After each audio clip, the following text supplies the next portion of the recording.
Assalamualaikum warahmatullahi wabarakatuh. Perkenalkan, nama saya Farhan Nazmi dan kedua rekan tim saya Muhammad Arif dan Muhammad Riyad. Jadi kami akan menjelaskan tentang ayo mengenal Pancasila. Jadi kami telah membuat sebuah pop-up tentang ayo mengenal Pancasila.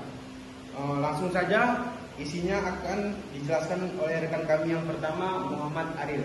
Nah, sekarang saya akan membahas sila yang pertama, yang bermakna ketuhanan yang Maha Esa. Apa sih makna dari simbol Pancasila yang pertama? Makna dari simbol Pancasila yang pertama itu simbolnya bintang, dan bintang juga memiliki makna yaitu menjalin toleransi dan saling menghormati kepercayaan masing-masing. Nah, di simbol Pancasila yang pertama itu bintang, dan bintang juga memiliki makna ketuhanan yang Maha Esa. Kita sebagai rakyat Indonesia harus saling toleransi. Kan di negara kita ini bukan agama Islam saja yang ada di Indonesia, bukan agama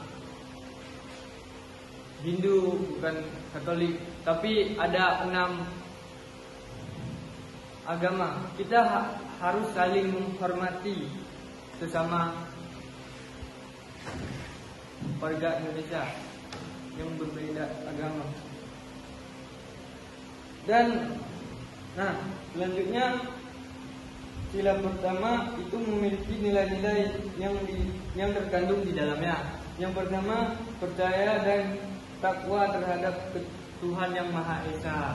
Yang kedua ada percaya akan adanya Tuhan yang Maha Esa serta menjalankan perintah dan menjauhi larangan. Nah, selanjutnya simbol Pancasila yang kedua itu rantai yang bermakna kemanusiaan yang adil dan beradab. Nah, apa sih simbol rantai tersebut?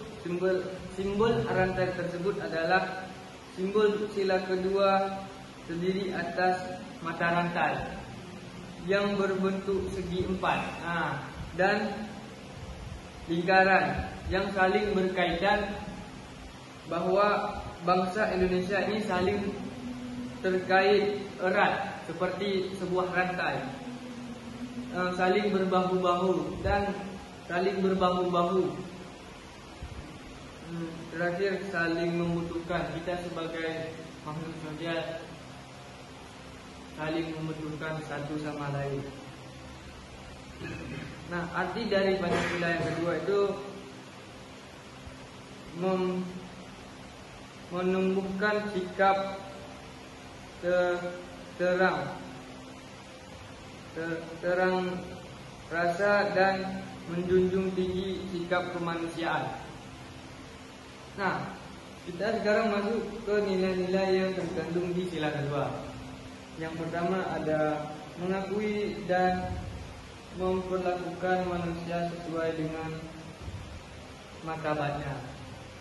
Yang kedua ada mengakui persamaan derajat, hak dan kewajiban sesama manusia. Yang ketiga, mencintai sesama manusia. Kita sebagai warga Indonesia harus mencintai sesama warga Indonesia. Jangan saling membuli, saling mengejek, saling fitnah. Yang keempat, tidak semena-mena terhadap orang lain. Kita sebagai warga Indonesia juga harus menghargai orang lain dan tidak memfitnah orang lain.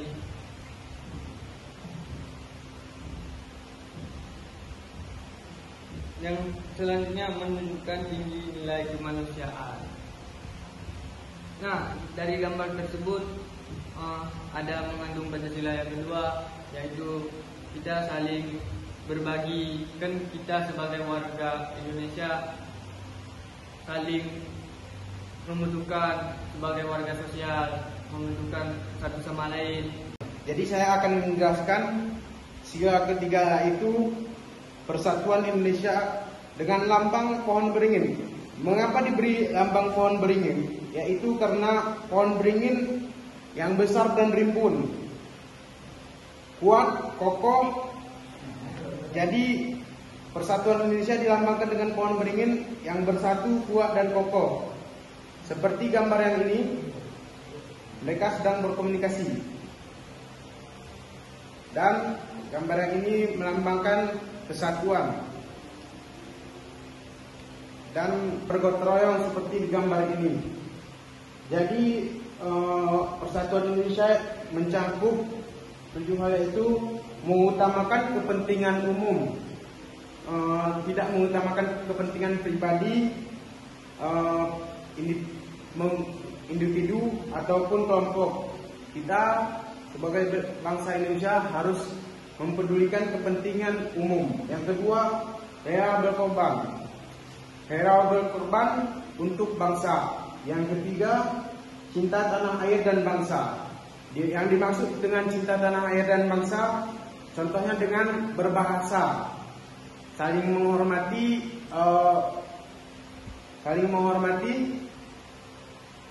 bahasa-bahasa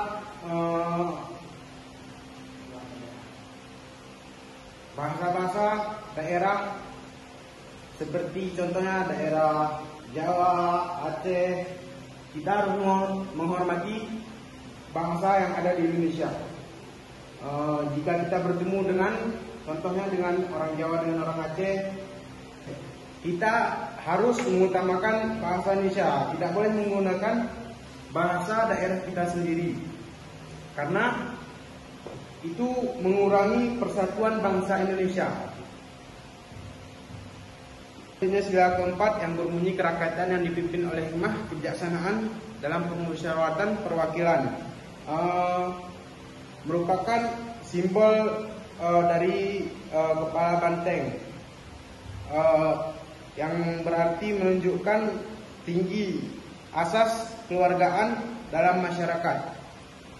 Mengapa kepala banteng dijadikan sebagai simbol sila keempat? Karena banteng merupakan hewan yang sering berkumpul.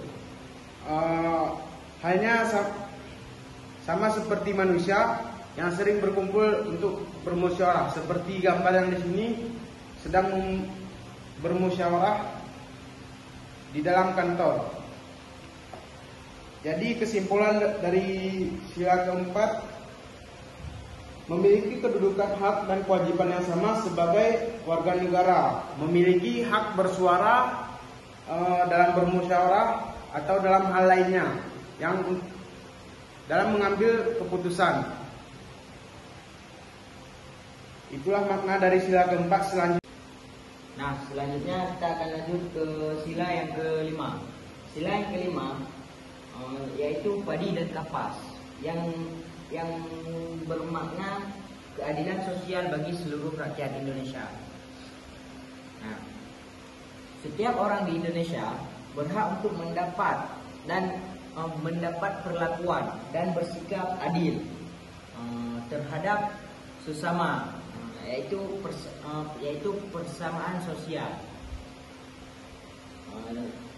Yang pertama yaitu kekeluargaan. Kekeluargaan berlaku adil pada semua orang sesuai dengan kewajibannya, merawat keseimbangan hak dan kewajiban diri sendiri. Dan makna padi dan kapas mengembangkan perbuatan adil yang mencerminkan nilai luhur, kekeluargaan dan gotong royong. Makna padi dan kapas menggambarkan sandang dan pangan yang melambangkan kemakmuran dan kesejahteraan. Dan sebagai berikut, yaitu yang gambar ini, yaitu bergotong royong, yaitu termasuk dengan keadilan sosial bagi seluruh rakyat Indonesia dan menghormati hak-hak orang lain. Nah, jadi sekian dari pop-up kami yang udah kami storytellingkan. Sekian, terima kasih. Assalamualaikum warahmatullahi wabarakatuh.